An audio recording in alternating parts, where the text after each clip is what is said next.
Alhamdulillah, banyak orang yang ketika sudah menikmati praktek utang ribawi, karena yang namanya dosa itu candu.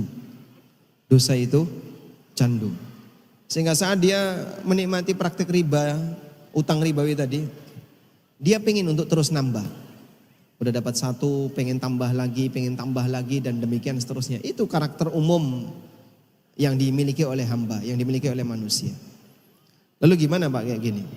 Kalau Anda punya keinginan serius mau tobat, walhamdulillah.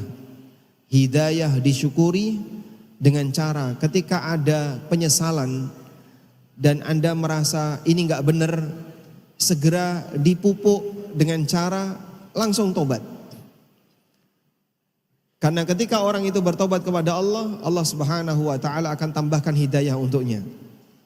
Allah Ta'ala berfirman, ya ayyuhalladzina amanu tubu ilallahi taubatan nasuha.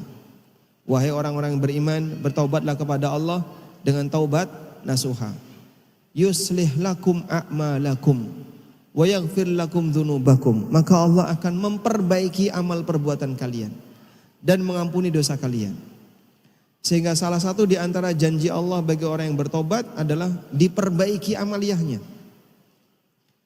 Maka banyak sekali orang yang dulu melakukan praktek dosa riba, jarang sholat, apalagi ke masjid, sholat saja kadang jarang, sering bolong-bolong, puasa sering bolong-bolong. Begitu dia tobat riba, Allah kasih hidayah dia, dekat dengan kajian, jadi rajin jamaah ke masjid, ibadahnya jadi tertib dan seterusnya. Itu bukti bahasanya dengan bertobat Allah akan kasih hidayah kepada yang bersangkutan. Oleh karena itulah dalam hal ini kalau misalnya Anda sudah punya keinginan untuk bertobat, tolong dirawat. Berikutnya, apa yang Anda lakukan di masa silam biarkan jadi kenangan masa silam dan tidak perlu diingat-ingat, dalam arti kita tidak tenggelam dengan masa silam. Tapi kita jadikan pengalaman di masa silam untuk menatap ke depan. Kesalahan yang sudah aku lakukan di masa silam semoga tidak berulang. Berikutnya, Anda selesaikan yang masih tersisa. Baik, caranya gimana Pak? Coba lakukan penawaran ke pihak bank. Bisa enggak pihak bank menghilangkan tambahan? Kalaupun enggak bisa, minimal Anda mengurangi.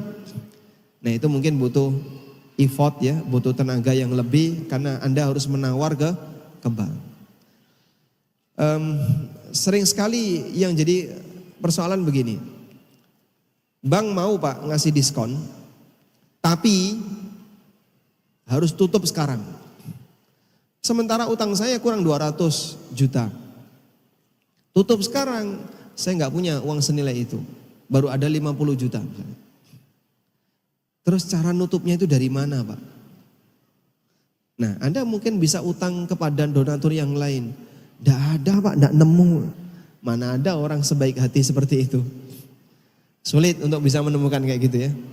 Ya cobalah Anda cari aset-aset yang tidak produktif untuk Anda jual, dipakai untuk nutupi utang. Pokoknya perjuangkan sebisanya. Itu sebagai saran. Walaupun prakteknya saya nggak tahu.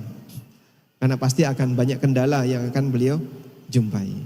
Wallahu a'lam.